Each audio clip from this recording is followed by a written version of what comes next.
before him whom he believed, even God, who quickeneth the dead and calleth things that be not as though they were. So watch this, because herein lies our advantage, in that God calls things that be not as though they were. He declares or even prophesies a thing that is not, and then it is. The same way he did with light. Light wasn't there, it was darkness. He called light, and then light was.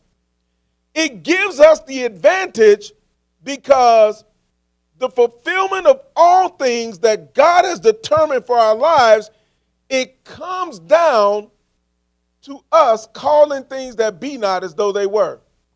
So for some of you, the fulfillment of the thing you've been asking God for is as simple as you start declaring it.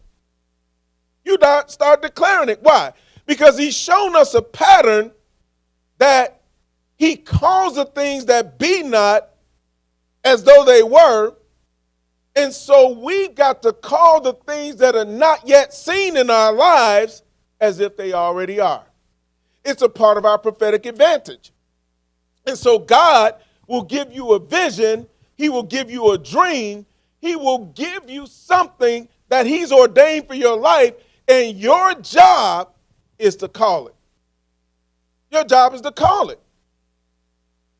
Adam, God brought animals to him to see what he would do what? To name them or to call them. Why? Because they did not exist in terms of having a name attached to them, but the moment Adam called a giraffe, it became that forever. It's still a giraffe. Why? Because he called something that was not as though it was, and it was. Tell you, this is a powerful thing, because in this, God allows us to be able to do what Jesus did, and that was to say what he said and get the results that Jesus got. It's a part of our prophetic advantage. So let's look at Jesus, because Jesus was a prophet himself. He was a prophet. Look at Deuteronomy chapter 18. Deuteronomy 18, and we're going to start in verse number 15. The Bible says this: the Lord thy God will raise up unto thee a prophet from the midst of thee, of thy brethren, like unto me, unto him you shall hearken. Now he capitalized prophet there, didn't he?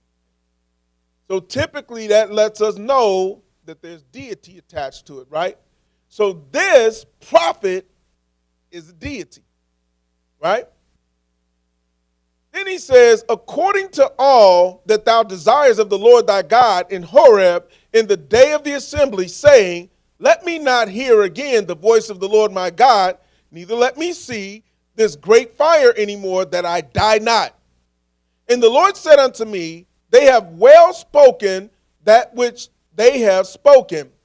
I will raise them up a prophet from among their brethren, like unto thee, and will put my words in his mouth, and he shall speak unto them all that I shall command him. So, Jesus was prophesied that he would be the prophet that would hit the planet, right? We're talking about our prophetic advantage. Now, watch this. Go with me to Matthew chapter 13.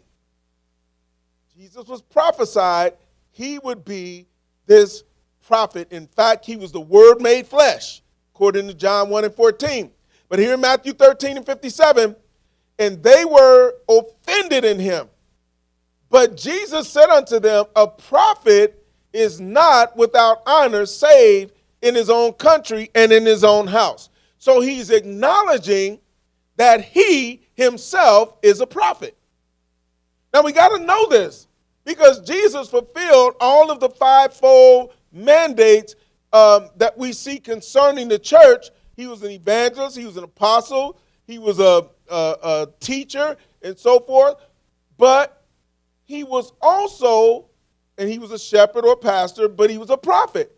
Look at Luke 24:19.